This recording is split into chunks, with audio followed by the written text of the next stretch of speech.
Hello बच्चों, कैसे हो तुम सब। देखो बच्चों, क्या लिख के आई हूँ आप लोगों के लिए इस वीडियो में। हमारे जो 5000 प्लस वाली सीरीज है ना बच्चों, इसी को कंटिन्यू करते हैं। ओके, तो मैंने इसके बहुत सारे पार्ट अपलोड कर दिए। 100 प्लस पार्ट्स अपलोड हो चुके हैं। अलग से प्लेलिस्ट है इसकी, जिसमें कि 125 आई थिंक वीडियोज़ है, वो वाली प्लेलिस्ट। ओके, तो सभी अपकमिंग गवर्नमेंट फार्मासिस्ट के एग्जाम से सभी के लिए बच्चों तुम्हारी ये प्लेलिस्ट जो है, ये सीरीज़ बहुत इंपॉर्टेंट रह जाएगी। बाकी तुमको क्विक रिवीजन के लिए इसका पीडीएफ चाहिए तो फार्मा एमएसक्यू ऐप अवेलेबल है, जिसे आप प्ले स्टोर से डाउनलोड कर सकते हो। बाकी वीडियो के डिस्क्रिप्शन बॉक्स में भी आपकी लिंक है, जहाँ पर टेस्ट सीरीज है, क्रैश कोर्स है। बाकी इस सीरीज़ की पीडीएफ का 5000 प्लस एमसीक्यू पीडीएफ कोर्स भी है, क्विक रिवीजन में हेल्प करता है आपको। ओके, और सभी आपके जो गवर्नमेंट फार्मासिस्ट एग्जाम उनके लिए तो इम्पोर्टेंट है ही बच्चों, ये है ना। तो सभी एग्जाम के लिए आप एक ही सीरीज़ को फॉलो करना चाहते हैं तो ये आपके लिए बेस्ट रहेगी। ओके, तो इसमें जो है हमने 8750 तक के क्वेश्चन डिस्कस कर लिया। अभी नेक्स्ट 50 क्वेश्चंस लेके आई हूँ। जो भी आपके एग्जामिनेशन कंडक्ट हो रहे हैं ना बच्चों, उनके सारे के सारे क्वेश्चंस मैं आपको एक ही जगह पे प्रोवाइड कराने की कोशिश करती हूँ। तो इसीलिए सीरीज़ है, इसमें मैं सारे के सारे हमारे जितने भी गवर्नमेंट फार्मासिस्ट के एग्ज़ाम है ना, तो उन सभी के क्वेश्चंस मेरे को एक ही जगह पे कंबाइन करने हैं, है ना। तो बहुत इंपॉर्टेंट रहेगी बच्चों, बहुत ज़्यादा इंपॉर्टेंट है सीरीज़ हमारे लिए। ओके बच्चों, देखिए इसमें कैसे कैसे के क्वेश्चन है। बिना देरी स्टार्ट करें हमारे वीडियो। देखिए, according to drug and cosmetic act, any medicinal preparation containing a substance specified in schedule G must bear in label. तो जी के लिए हमने बताया मेडिकल सुपरविजन वाले ड्रग्स के लिए शेड्यूल जी आता है ना। देखो, RX in red colour left top corner, warrant to be sold by retail on prescription of RMP। This is about prescription drug के लिए तो आपका शेड्यूल एच आता है। NRX simple narcotic and psychotropic substance, है ना। या question, it is dangerous to take this preparation except under medical supervision. तो आंसर तुम्हारा क्या बन गया? Option D. Okay, ACE inhibitors with potassium sparing diuretic मेकोज। देखो, पोटाशियम स्पायरिंग डायरेटिक जैसे कि तुम्हारा स्पायरोलैक्टोन हो गया, है ना। ये क्या कराते हैं बच्चों? हाइपर कैलीमिया कराते हैं, है ना। अब तुम्हारे एस इनहिबिटर भी क्या कराते हैं? Hyperkalemia. दोनों को साथ में ले लिया, कह रहे ACE inhibitor with potassium sparing diuretics may cause क्या करा देंगे भाई? Hyperkalemia. दोनों ही करा रहे हैं तो क्या बहुत ज्यादा हाइपर कैलीमिया हो जाएगा बच्चों। हाइपो नहीं होगा, हाइपर कैलीमिया देखने को मिलेगा। ऑप्शन बी सिंपल सा करेक्ट है। When dispensing a prescription for metronidazole, a pharmacist wants the patient to strictly avoid alcohol. भाई बिल्कुल सही है। अगर तुम मेट्रोनिडाजोल दे रहे हो किसी पेशेंट को तो स्ट्रिक्टली अवॉइड करना है कि भाई अल्कोहल ना ले, है ना, फॉर एटलीस्ट 48 to 72 आवर्स के लिए। Rational for this advice is to prevent. देखो, मेट्रोनिडाजोल जो है अगर अल्कोहल ले लिया इसके साथ तो डाइसल्फिराम लाइक रिएक्शन कोस करा देती है बच्चों। तो हिपैटोटॉक्सिटी, सेडेशन या हाइपरटेंशन नहीं होता। This is disulfiram like reaction. Option C correct है। Okay, fluoroquinolone should not be taken with antacids के साथ में नहीं लेते। क्यों? मेटाबॉलिज्म रिड्यूस कराएंगे, इंक्रीज कराएंगे renal clearance, enzyme index and chelation with metal ions. तो चिलेट्स फॉर्मेशन करेक्ट होगा यहाँ पर। देखो, fluoroquinolone should not be taken with antacids which usually contain aluminium, magnesium या कैल्शियम, है ना। Because they form insoluble complex बना लेते हैं बच्चों। इनसोल्यूबल कॉम्प्लेक्स बना लेंगे which significantly reduce absorption of antibiotic. का एब्जॉर्प्शन कम हो जाएगा चिलेट इनसोल्यूबल कॉम्प्लेक्स बनाने की वजह से। तो इसलिए हमारा आंसर हो गया चिलेशन विद मेटालाइन। ठीक है। OTC drug over the counter drug होती है बच्चों। ओवर द काउंटर मतलब कि इनके लिए कोई प्रिस्क्रिप्शन की तुम्हें जरूरत नहीं है। Can be sold without prescription, है ना। ओवर द काउंटर होता है। ऑप्शन सी करेक्ट है। Inventory management, ABC analysis. ABC का मतलब होता है ऑलवेज, ऑलवेज होता है बच्चों, बेटर कंट्रोल होता है। ये ना फुल फॉर्म भी कई बार पूछते हैं। इसमें A आइटम, B आइटम और C आइटम होते हैं। ए वाले ना बहुत ही कॉस्टली आइटम्स होते हैं और सी वाले बहुत मतलब कि चीप होते हैं, और ये मॉडरेट होते हैं, ना तो कॉस्टली होते हैं ना ही बहुत सस्ते होते हैं ना। तो कह रहे हैं कि इन्वेंट्री मैनेजमेंट में ABC एनालिसिस किस पे बेस्ड है बच्चों? ये होता है कंजप्शन वैल्यू के ऊपर बेस्ड होता है। तो क्रिटिकलिटी होगा, एनुअल कंजप्शन वैल्यू हो जाएगा option B. Okay, which schedule list disease drug can not claim to treat incurable disease के लिए हमारा शेड्यूल जे आता है बच्चों। शेड्यूल जे में हमारी इनक्योरेबल डिजीज आती है ना। Option A total number of monograph in the IP 2026 जो कि लेटेस्ट एडिशन इंडियन फार्माकोपिया का 10th एडिशन है ना बच्चों, ये 10th है ना। कितने जो है टोटल मोनोग्राफ है 3340, यहाँ पर तुम्हारा ऑप्शन सी करेक्ट हो जाएगा। Total number of monograph IP 2026 जो कि 10th एडिशन लेटेस्ट एडिशन है विच वॉज ऑफिशियल रिलीज करा गया 2 जनवरी 2026 को। इसमें कितने टोटल मोनोग्राफ है 3340 3340। Under the drug and cosmetic act 1940 schedule M specifies the requirement for. M में सिंपली हमारा GMP आता है, गुड मैन्युफैक्चरिंग प्रैक्टिसेस आता है, ऑप्शन बी सिंपल सा करेक्ट है। As per drug and cosmetic act blood and blood components intended for transfusion legally classified as. Blood और blood के कॉम्पोनेंट्स किस में आएंगे, बायोलॉजिक डिवाइस ड्रग या सप्लीमेंट्स बच्चों ड्रग में आते हैं, ऑप्शन सी हो जाएगा। कह रहे as per the drug and cosmetic 1940 rules 1945 blood और blood components intended for transfusion legally classified as a drug. Under section 3B of the drug and cosmetic 1940 human blood और उसके कॉम्पोनेंट्स इंक्लूड करते हैं within definition of a drug because they are used for treatment, mitigation और prevention of disease जैसे कि anaemia या extreme blood loss. Okay, all the blood और उसके कंपोनेंट्स टेक्निकली बायोलॉजिकल होते हैं, जिनमें लीगल डेफिनेशन जो है हमारे ड्रग एंड कॉस्मेटिक एक्ट के अंदर, इसमें हम इनको क्या बोलेंगे, ड्रग ही बोलेंगे। Okay, according to the Indian pharmacopoeia term cold place का मतलब कोल्ड वाली और एक कूल वाली, ये बहुत पूछते हैं। कोल्ड तो है 2 से 8 डिग्री सेल्सियस और कूल है 8 से 25 डिग्री सेल्सियस, ध्यान रखना। कोल्ड पूछा है 2 से 8 हो जाएगा, कूल पूछते तो 8 से 25 वाला कूल हो जाता। ओके, तो यहाँ पर ऑप्शन ए करेक्ट है। Standard prescribed by Indian pharmacopoeia are, तो बताइए advisory in nature for manufacturers for reference only in research laboratory, authoritative होते हैं, ऑफिशियल्स होते हैं, लीगली एनफोर्सिएबल होता है, बिल्कुल करेक्ट है। Applicable only to drug exported from India, तो ऑप्शन सी करेक्ट है यहाँ पर। नेक्स्ट है which culture medium is commonly used in sterility testing for detection of aerobic और anaerobic bacteria as per IP। तो कह रहा है सबोर डेक्सट्रोज अगार है, मैक कॉनकी अगार है, फ्लूड थायोग्लाइकोलेट मीडियम है, न्यूट्रिएंट अगार, तो ऑप्शन सी हो जाएगा फ्लूड थायोग्लाइकोलेट मीडियम को यूज करोगे बच्चों। ये फ्लूड थायोग्लाइकोलेट मीडियम FTM जो होता है standard culture medium specified by IP as well as USP BP for sterility testing to detect both aerobic और anaerobic bacteria। Okay, Sabouraud dextrose जो अगार मीडियम है ये primarily use for cultivation of fungi, और जो MacConkey agar होता है selective और differential medium design specific to isolate gram negative enteric bacteria and differentiate them based on lactose fermentation. Okay, what is the name of the sensitive test that use an extract from horse shoe crab blood to detect the presence of bacteria and toxins जो कि pyrogens होते हैं। तो rabbit pyrogen test है, ELISA test है, gram stain LAL test, ये आपका limulus amoebocyte lysate test LAL test होता है बच्चों, है ना। तो लाल टेस्ट कह रहे हैं इसमें यूज करते हैं extract from blood of the horseshoe crab limulus polyphemus जो होता है, क्या डिटेक्ट करते हो, बैक्टीरियल एंडोटॉक्सिन्स जो हाईली पायरोजेनिक होते हैं।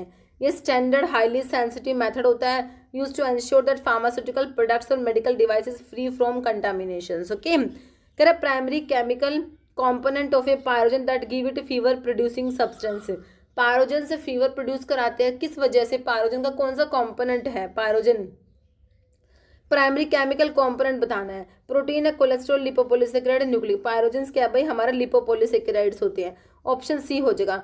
प्राइमरी केमिकल कॉम्पोनेंट पायरोजन का क्या है, that give it fever producing property particular regarding bacteria endotoxins is lipopolysaccharide component है outer membrane of gram negative bacteria often refer to as endotoxin. Okay, digitalis contain which type of glycoside, देखिए आपके जो cardiac glycosides में cardiac glycosides पढ़ते हो उसमें digitalis आता है, आस्ट्रोफेंथस आता है, थिवेटी आता है, स्क्विल आता है, ये सारे क्या है कार्डियोटोनिक होते हैं, कार्डिक ग्लाइकोसाइड्स होते हैं। डिजिटालिस क्या भाई हमारा कार्डिक ग्लाइकोसाइड में आता है। सैपोनिक ग्लाइकोसाइड्स में मैंने आपको बताया डायस्कोरिया, सफ़ेद मुसाली, लिकोरिस, तावरी, ब्राह्मी, जिनसिंग, मोमोडिगा, सेनेगा, कोएलिया एंड गोखरू आता है ना।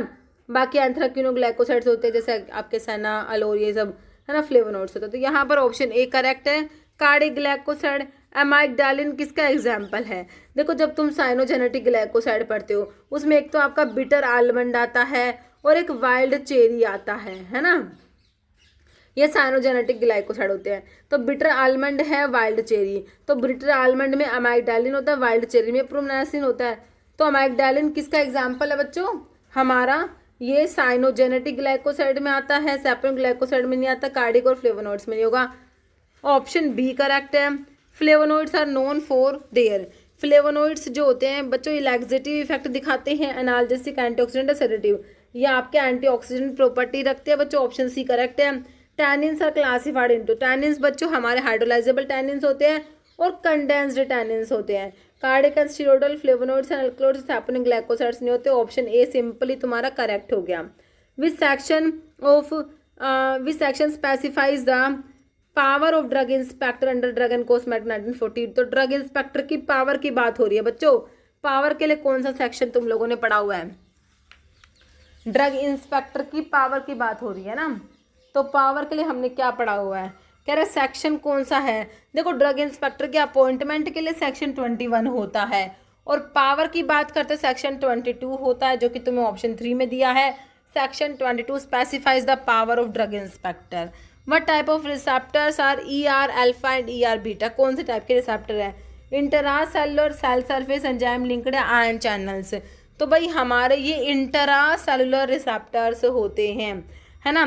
तो इंटरा सेलुलर रिसेप्टर्स में आते हैं आपके ER मतलब एस्ट्रोजन रिसेप्टर अल्फा और एस्ट्रोजन रिसेप्टर बीटा, आपके इंटरा सेलुलर रिसेप्टर्स होते हैं। ये क्या है? Steroidal hormone receptor located inside the cell, specifically in the cytoplasm या फिर न्यूक्लियस। तो ये इंटरा सेलुलर में आते हैं। Okay. Pharmacognosy contribute to drug discovery by focusing on which main area? Pharmacognosy में कौन से एरिया पे फोकस होता है? कोग्नोसी, फार्माकोग्नोसी में क्रूड ड्रग जो नेचुरल ओरिजिन की होती है उन पे हम फोकस करते हैं। देखो यहाँ पर ऑप्शन देखो, pharmacognosy explore plant and other natural source for bioactive compounds, बिल्कुल सही है। Pharmaceutics optimise delivery system for bioactive compounds, तो हम फार्मास्यूटिक्स की बात ही नहीं कर रहे। Phytochemistry analyse chemical reaction synthetic compound, इसकी भी बात नहीं हो रही। फार्माकोलॉजी की बात नहीं हो रही। हम तो फार्माकोग्नोसी एक ही ऑप्शन में मिला हमें, ऑप्शन 1 में, है ना। सिंपल सा करेक्ट है। विच फैट या fixed oil is traditionally use in the treatment of leprosy के लिए यूज करते हो and is sourced from Hydnocarpus genus, जो हिडनोकार्पस वाइटियाना से ये ऑब्टेन होता है ना। तो ये होता है कौन सा? Beeswax, wool fat, castor oil, chaulmoogra oil. Chaulmoogra oil जो होता है ना, इसको हिडनोकार्पस ऑयल भी कहते हैं। इसका सोर्स है हिडनोकार्पस वाइटियाना और इसमें चोलमुग्रिक एसिड होता है जो कि एंटी लैप्रोटिक होता है बच्चों, याद रखना है। Okay. What is non proprietary name also commonly called? दो नोट इटिमोलॉजिकली करेक्ट। नो देखो, ब्रांड नेम प्रोप्राइटरी नेम होते हैं, नॉन प्रोप्राइटरी नेम हमारे जेनरिक नेम होते हैं। ब्रांड नेम को ही ट्रेड नेम कहते हो, नॉन प्रोप्राइटरी तुम्हारे जेनरिक नेम होते हैं।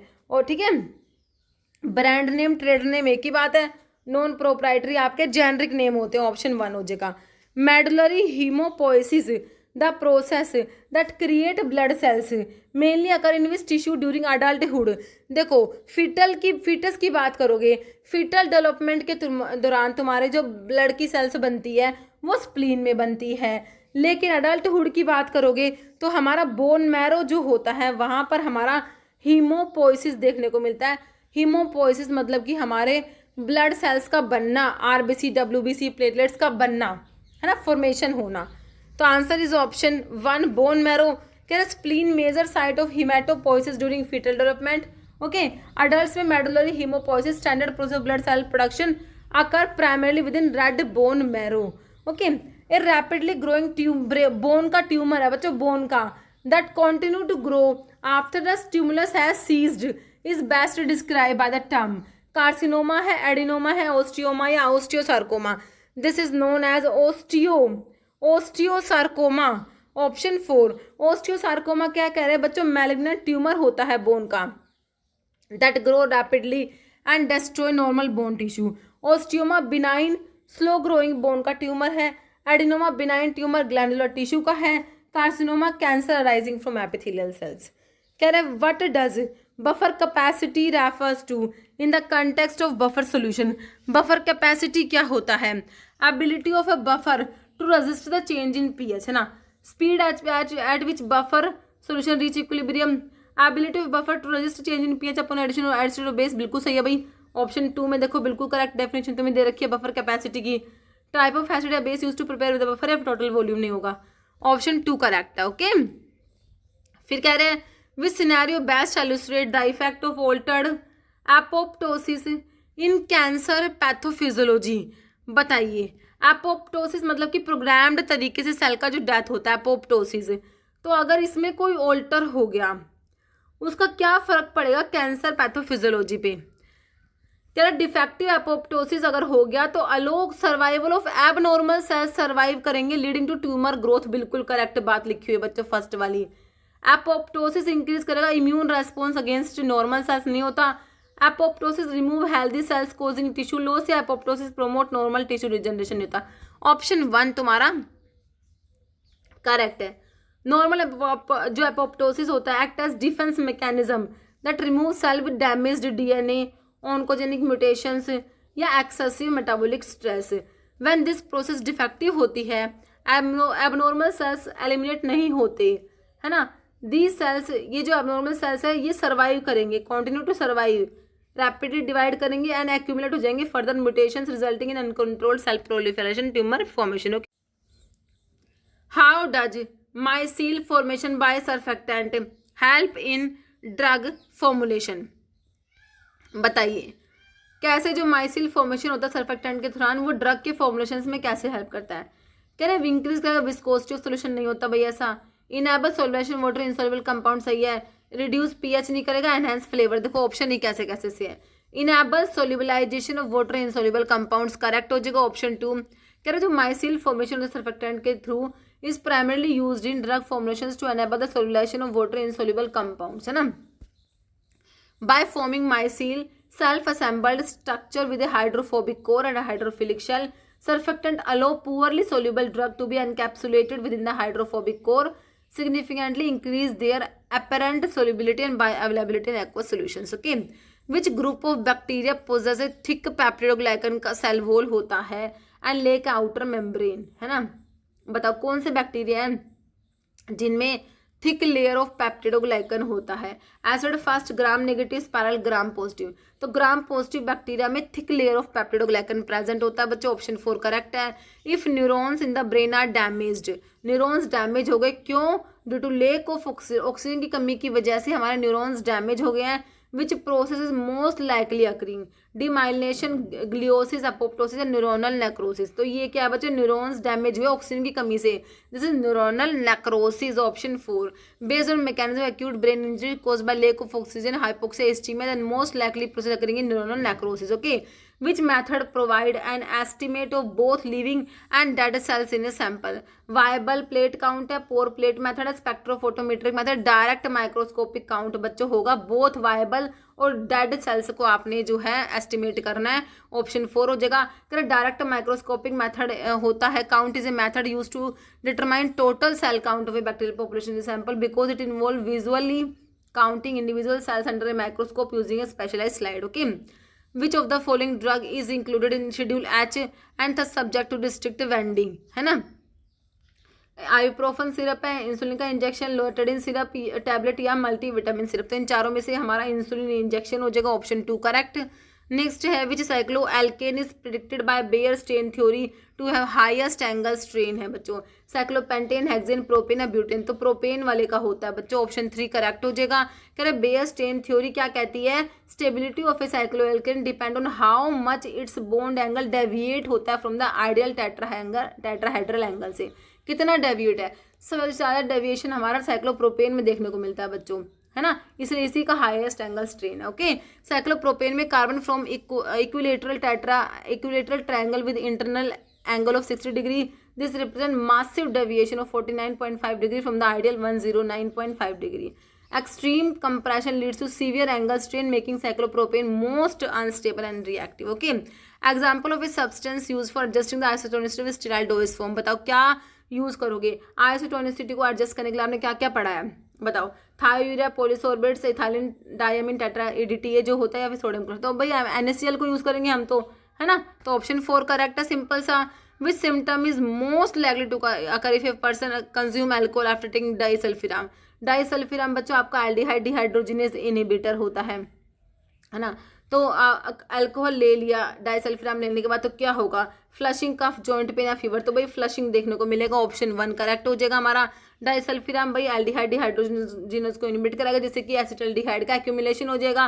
तो डाइसल्फिराम के साथ अगर अल्कोहल ले लिया इवन स्मॉल अमाउंट, तो इससे फ्लशिंग हो जाएगा, थ्रोबिंग हेडेक हो जाएगा, नेक में पेन हो जाएगा, एक थ्रोबिंग हेडेक, रेस्पिरेटरी डिफिकल्टी हो जाएगी, nausea, vomiting, sweating, thirst, chest pain, palpitation, ये सब सिम्टम्स देखने को मिलेंगे। Okay, which drug act as proton pump inhibitor to reduce gastric acid secretion. Simple पूछा तुमसे, पीपीआई में कौन सी ड्रग आती है? डोमपेराडोन नहीं आता, ओमिप्राजोल आता है, सुक्राल्फेट, रेंटेडिन। रेंटेडिन बच्चों तुम्हारा एस टू ब्लोकर में आता है। पीपीआई में सिंपल सा तुम्हारा ओमिप्राजोल आ जाएगा, है ना। बाकी सुक्राल्फेट जो है देखो अल्सर प्रोटेक्टिव में आता है। जब आप पैप्टिक अल्सर वाली ड्रग पढ़ते हो तो गैस्ट्रिक एसिड को सिक्रेशन को इनहिबिट कराने वाले में एस2 ब्लोकर्स आते हैं, प्रोस्टाग्लैंडिन एनालॉग्स आते हैं, एंटीकोलिनर्जिक्स आते हैं, पीपीआईज आते हैं।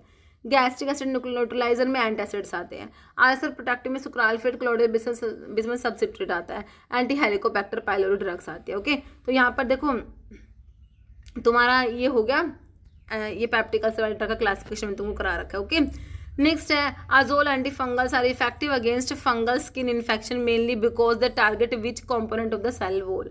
देखो एजोल एंटी फंगल की बात हो रही है, तो क्या करती है बच्चों, एजोल्स जो होती है ये एर्गोस्टिरोल को बनने नहीं देती, लैनोस्टिरोल 14 अल्फा डीमिथाइलेज को इनहिबिट करा के एर्गोस्टिरोल की सिंथेसिस को नहीं होने देती। तो क्या करती है ये, एर्गोस्टिरोल को नहीं बनने देगी। तो ऑप्शन 1 करेक्ट हो जाएगा तुम्हारा, बिल्कुल करेक्ट आंसर आ जाएगा। देखो ये मैकेनिज्म है एंटी फंगल ड्रग का। देखो स्क्वालिन से स्क्वालिन एपॉक्सिडेज बनता है, फिर लैनोस्टिरोल बनता है, फिर आपका एर्गोस्टिरोल बनता है। तो आपके एजोल्स जो होते हैं ये लैनोस्टिरोल से जो एर्गोस्टिरोल बन रहा होता है ना, यहाँ पर तुम्हारा एंजाइम है लैनोस्टिरोल 14 डीमिथाइलेज, इसको तुम्हारे एजोल से इनहिबिट करा देता है। अब ये वाला स्टेप नहीं होगा तो एर्गोस्टिरोल नहीं बनेगा, ठीक है। और बाकी जो टर्बिनाफिन में, अलाइलामिन में टर्बिनाफिन पढ़ते हो ना, वो क्या करते हैं स्क्वालिन से स्क्वालिन एपॉक्सिडेज को ही नहीं बने देते। स्क्वालिन से स्क्वालिन एपॉक्साइड बनता है एंजाइम स्क्वालिन एपॉक्सिडेज, इसको इनहिबिट करा देंगे हमारे टर्बिनाफिन में अलाइलामिन जैसे। ओके, ठीक है बच्चों। बाकी एंटी मेटाबोलाइट का मैकेनिज्म दे रखा है। फ्लूसाइटोसिन जो होता है पिरिमिडिन एंटी मेटाबोलाइट होता है। आप टेक इन फंगल सेल्स 5-फ्लोरोयूरेसिल बनेगा, 5-फ्लोरोडीऑक्सीडोडाइलिक एसिड जो इनहिबिट कराता है थायमिडाइलेट के सिंथेसिस को। ओके, बाकी एकाइनोकैंडिस में कैस्पोफंजिन्स होती है, ये क्या करती है, ये ग्लूकन की फॉर्मेशन नहीं होने देती, इनहिबिट कराती है सिंथेसिस ऑफ बीटा-1,3 ग्लूकन, है ना, जो कि सेल वॉल का, फंगल की सेल वॉल का इंपॉर्टेंट कॉम्पोनेंट होता है। नेक्स्ट है what does toxicology primary deals with. कह रहा है healing property of plant, harmful effect of chemical या ड्रग का फॉर्मुलेशन या मैकेनिज्म। सिंपल सा ऑप्शन 2 करेक्ट है। What is the key characteristic synovial joints का क्या है? Presence of space between articulating bones, के बीच में स्पेस बिल्कुल होता है। Bone fuse together with cartilage नहीं होता बच्चों। बोन टुगेदर जो है कनेक्टेड बाय लिगामेंट है, नॉन मूवमेंट। तो यहाँ पर ऑप्शन 1 हो जाएगा। Presence of a space between articulating bones, कह रहा है defining structural characteristic synovial joints का क्या होता है? Presence of a joint cavity या synovial cavity, this fluid filled space separate करता है articulating surface of the bone, allow करता है them to move freely against each other with minimal friction. Okay, which agent is most appropriate to reactivate, anticholinesterase को reactivate करा रहा है बच्चों, and restore normal enzyme function on accidental exposure to organophosphates compound की poisoning, है ना। तो organophosphorus compound की पॉइजनिंग में आप लोग प्रेलिडोक्साइम पढ़ते हो, ये कोलिनेस्ट्रेज रीएक्टिवेटर होता है बच्चों। प्रेलिडोक्साइम जो होता है, फाइसोस्टिग्मिन, रिवास्टिग्मिन, नियोस्टिग्मिन यूज नहीं करोगे। प्रेलिडोक्साइम क्लोराइड आपका ऑप्शन 3 बिल्कुल करेक्ट हो जाएगा। कोलिनेस्ट्रेज एंजाइम को रिएक्टिवेट कराता है बच्चों, है ना। तो यहाँ पर प्रेलिडोक्साइम हो गया। Which agent is most suitable for inducing, vomiting को इंड्यूस कराएगा बच्चों in a patient who have ingested a non corrosive poison. Vomiting को इंड्यूस करना, एमएसएस करानी है। एक्टिवेटेड चारकोल नहीं होगा। ओमिप्राजोल तो भाई हमारा नहीं होता। मेटोक्लोप्रोमाइड नहीं होगा। Ipecacs syrup as a emetic use करते हो वॉमिटिंग को इंड्यूस कराने के लिए, बिल्कुल सही है option 4। In heterocyclic chemistry which compound is commonly class 5 member heterocyclic with 1 sulphur. 5 membered ring है जिसमें 1 सल्फर प्रेजेंट है। क्या है भाई ये? फ्यूरान में तो ऑक्सीजन होता है, पायरोल में नाइट्रोजन होता है ना। थायोफीन होता है, थाया एजोल, इसमें सल्फर के साथ नाइट्रोजन भी है। ये ऑप्शन 3 हो जाएगा, थायोफीन होता है option 3। Okay, azoles are mainly known for which type of biological act. तो अजोल सभी को पता है, एंटी फंगल ड्रग्स में आप अजोल्स पढ़ते हो, है ना। इमिडाजोल्स और ट्रायाजोल्स पढ़ते हो। What is the primary mechanism of action of ticlopidine. Ticlopidine कहाँ पढ़ी? जब एंटी प्लेटलेट ड्रग मैंने तुमको पढ़ाई वहाँ पर P2Y12 रिसेप्टर ब्लोकर्स में टिक्लोपिडिन, क्लोपिडोग्रिल, टिकाग्रिलोर, प्रासुग्रिल 4 ड्रग मैं तुमको बताती हूँ। फोस्फोडाइस्ट्रेस को इनिबिट नहीं कराएगी, P2Y12 को ब्लॉक बिल्कुल कराएगी, इनिबिशन ऑफ कोक्स या ब्लॉकिंग अपटेक ऑफ एडिनोसिन।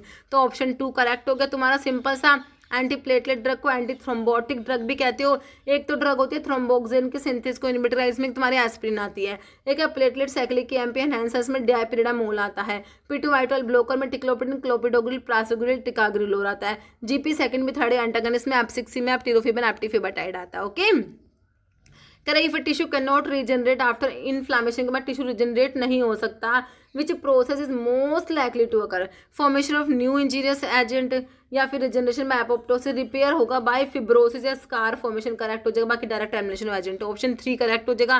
कह रहा है अगर एक tissue can not regenerate after inflammation typically due to severe या chronic injury, damage to the supporting stroma और the tissue type itself lacking proliferative capacity, body repair करते हैं डैमेज को by replacing the lost parenchyma with connected tissue, इस process को हम बोलते हैं रिपेयर बाय फिब्रोसिस या स्कार फॉर्मेशन। ओके, कह रहा है which factor should be evaluated when choosing a disinfectant for a pharmaceutical a clean room to ensure optimal microbial control. बताओ डिसइंफेक्टेंट को चूज करना है तो कौन सा फैक्टर इवेल्युएट करोगे? प्राइस क्या है भाई? बिल्कुल नहीं। साइज उसकी बोतल का, डिसइंफेक्टेंट की बोतल का, या फिर रूम का शेप? नहीं भाई। टाइप ऑफ माइक्रोऑर्गेनिज्म प्रेजेंट, बिल्कुल सही है option 3। Okay, which volatile oil is most responsible for spicy aroma of clove? Clove तुम्हारा बच्चों वोलेटाइल ऑयल के ड्रग में क्लोव आता है, यूजिना कैरोफाइलेसिस मेटेसी फैमिली होती है इसकी। क्लोव में बच्चों यूजिनोल प्रेजेंट है। मेंथोल, सिनेमल्डिहाइड, एनिथोल नहीं होता, यूजिनोल होता है। एनिथोल बच्चों तुम्हारा फेनल में होता है। ओके, फेनकोन और एनिथोल तुमने पढ़ा होगा, फेनकोन पंजेट है, एनिथोल स्वीट होता है। Okay, which medicine system is based on the principle of like cures like and often use highly diluted substance? यूनानी, होम्योपैथी, आयुर्वेदा, सिद्धा, ये आपका होता है लाइक क्योर लाइक्स होम्योपैथी में, ऑप्शन 2 करेक्ट है तुम्हारा। Imagine a patient arrive at the emergency department with acute status epilepticus है भाई, इस पेशेंट को based on the context which medication category would be most appropriate for immediate intervention? बताओ status epilepticus के लिए हमने डायजेपाम पढ़ा हुआ है बच्चों, है ना? तो एंटीबायोटिक स्टैटिन बीटा ब्लॉकर नहीं है, बेंजोडायजेपिन्स में हमारा डायजेपाम आता है, ऑप्शन 4 करेक्ट है यहाँ पर। Main purpose of using surfactant in dispersion system, भाई सर्फेक्टेंट तुम क्यों यूज करोगे? कह रहे हैं स्टेबिलिटी को इंप्रूव कराएंगे, पीएच को रिड्यूस कराएंगे, विस्कोसिटी को कम कराएंगे, डेंसिटी को कम कराएंगे। भाई सिंपल सा ऑप्शन 1 हमारा निकल के आया है, स्टेबिलिटी को इंप्रूव कराने के लिए ऑप्शन जो है हमारा 1 करेक्ट हो गया। ओके बच्चों, तो इतने क्वेश्चन थे आज के वीडियो में, मिलते हैं आप लोगों से नेक्स्ट वीडियो में। Okay, thank you so much.